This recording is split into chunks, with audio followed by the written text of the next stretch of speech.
Hey everyone, Lee Stephenson here with our Unfiltered podcast. I have the privilege of serving with Converge as the Executive Director of Church Planting, and here we are having real church planting conversations.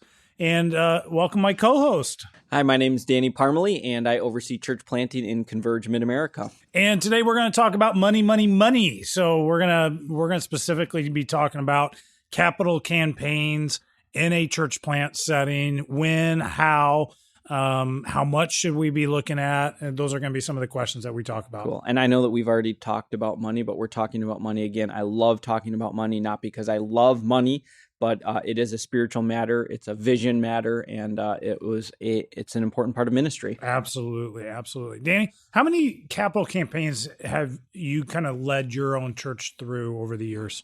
So we did 3, but it was one main one, and then the 2 following years we had some mini specific ones. Yeah.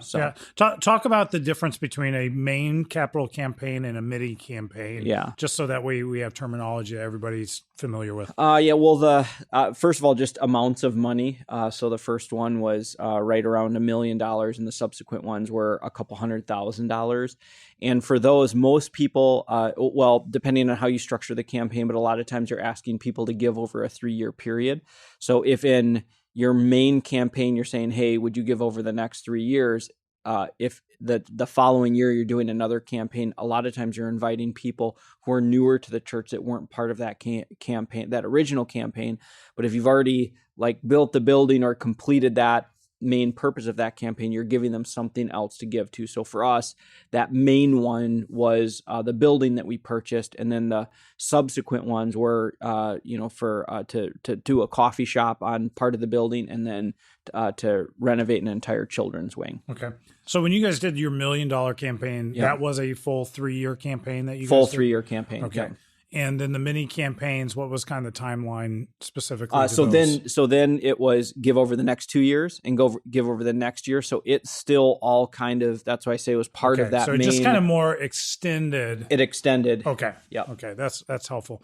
We did probably, 4 real campaigns in the first 6 years of the church plant, all different levels. So we did mini campaigns, and literally a mini campaign in our context could have been 2 months. Okay. And we did one bigger capital campaign that was a 2-year campaign.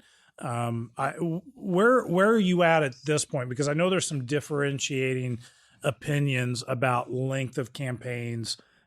Traditionally, it's the 3-year campaign was kind of the traditional campaign. Are you still an advocate for a 3-year campaign, or would you change that at this point? I think it totally depends on the culture of the church, age of the church. So there might be some things that, yes, I'm opinionated about when it comes to capital campaigns, but the most important thing is that it is tailored to the culture of the church and to understand. So people, they're giving cycles and planned giving, that's changing over time. And so I think that that's something that if you have a consultant, which we can talk about, will help to inform and to know that. So if it's a very, very young church, people might not be able to plan out 3 years. If you have an older congregation, they may be able to say, hey, we know what our income is going to be for the next 3 years, so we can kind of plan based off of that. Oh, that's good. One of the things that I think is important to understand as a church planter, you're never going to take your foot off the gas pedal when it comes to raising funds. That's just going to be a part of your job. And sometimes a mini campaign can be a great approach to that. I can remember when we were moving from one facility to another facility, because of the impending changes that were taking place, that was a moment for us to leverage a capital campaign. And so we did a 1-month campaign to try to offset some of the extra costs that were going to be involved in purchasing new equipment and stuff to fit the new building. When we had an opportunity to move very quickly from portable situation into a permanent situation, but the property that we're moving to, it looked like a foreclosed property. And so it was impossible for us to just take everything that we had, plug it in there and make it work. Mm-hmm. We had to do some upkeep. We had to do some paint. We had to fix some AC units, those type of things in order for us to move in. The entire property was overgrown by weeds and bushes and trees that had never been trimmed, at least in the last 4 or 5 years. And so we did a 2-month campaign. We just simply called it Dominate. And the idea was we want to dominate, the building and all the weeds that exist and are keeping us, but we also want to dominate the community with the gospel. And people latched onto that. And in that 2-month campaign, we were able to raise a significant amount of money to at least get us in the facility.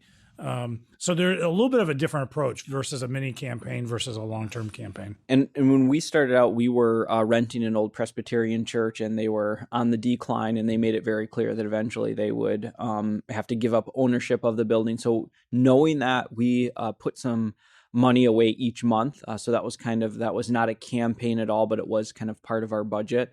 And what kind of percentage? So that way you guys have kind of I think we, I don't know if we did an exact percentage, but okay. I mean, by the time we were ready, so we launched in 2005, 2009 is when the building became available.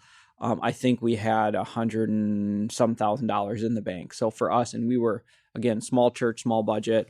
And I was so nervous and scared, and I never wanted to do a capital campaign. So I was thankful that the purchase of that first building did not require a campaign, because when someone mentioned capital campaign, in my mind, what I thought was, this is where you have to twist people's arms. You force them to give money to something they don't want.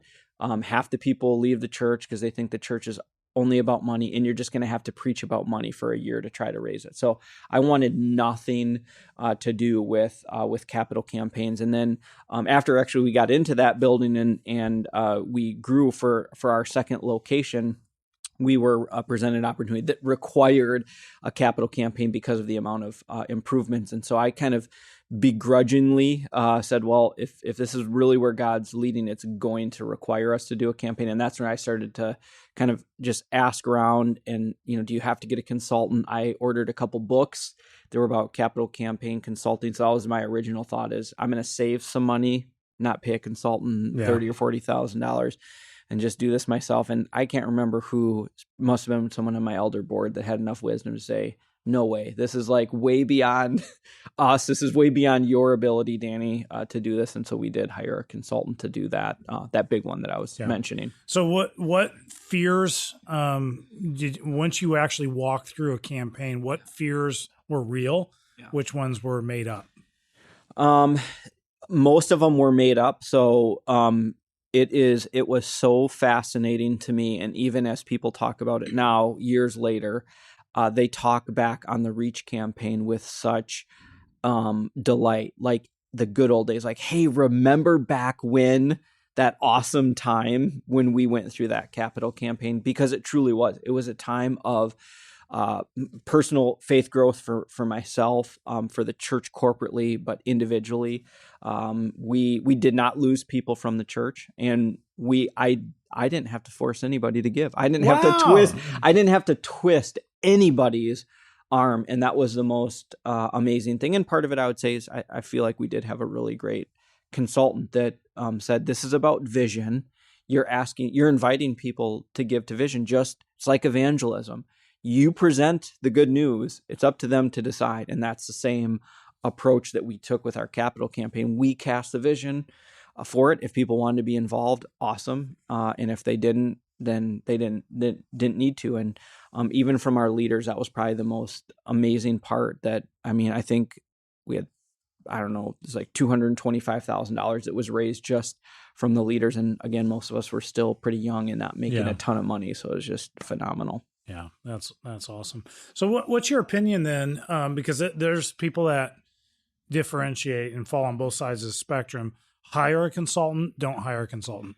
I would say for your first one, the money is absolutely worth it. So if you have the right consultant, they will help you. A lot of it for us was the readiness part. So they do a lot of the number crunching, and even for us did some of the interviews with different people within our church, and were willing to kind of give us a green light, yellow light, or red light to say, yeah, you're ready, and this is kind of what you can expect. And I know there's some general numbers out there as far as saying, okay, well, you can do like 3 times your budget, or, those different things. But a good consultant will be able to break that down and look at your current giving units to give you a much better projection. And that projected number is one of the most important things, because it's not just what you need. It's really kind of saying here would be a faith stretch for you, but you don't do it too low that people are like, well, like that's not even, I don't know, it's not even a faith step. Yeah, it doesn't stretch us.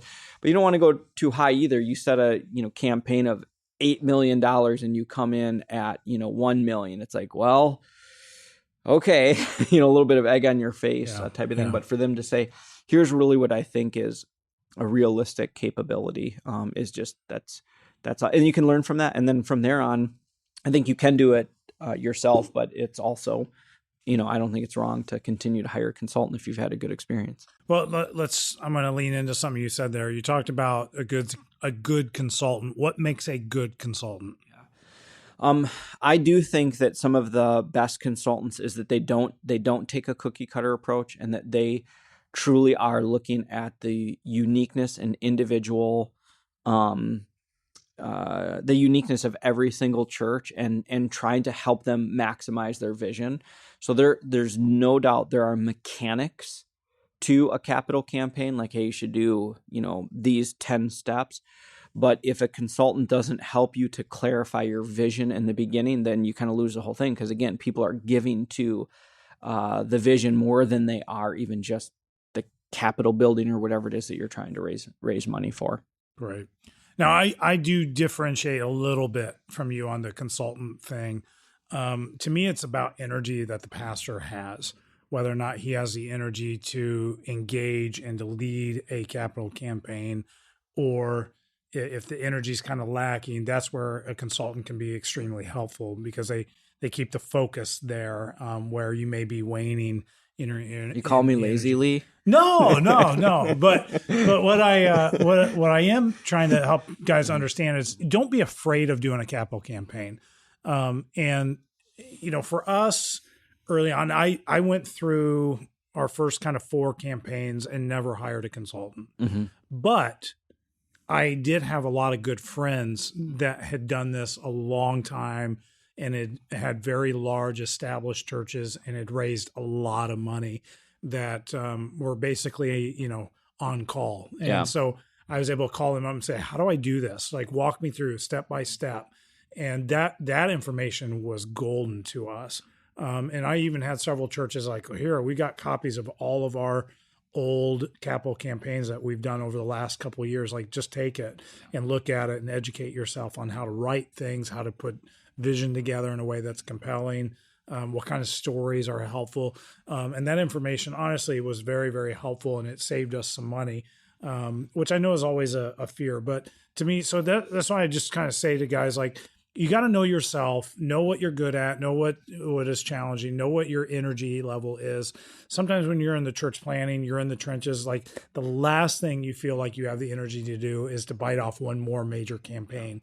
And so I totally get it. If I was going to do it again, like another large campaign, we probably would have hired a consultant at that point, just simply because I know I didn't have the energy to drive at the level that we needed to drive it. Yep. Cool. What time period do you think a church planner should begin to think about engaging his very first church, capital campaign? Well, there's some different thoughts on this. For some, they would say, hey, definitely start your savings right away, but at year 3, you should do a capital campaign, whether you have a piece of property or a building in mind.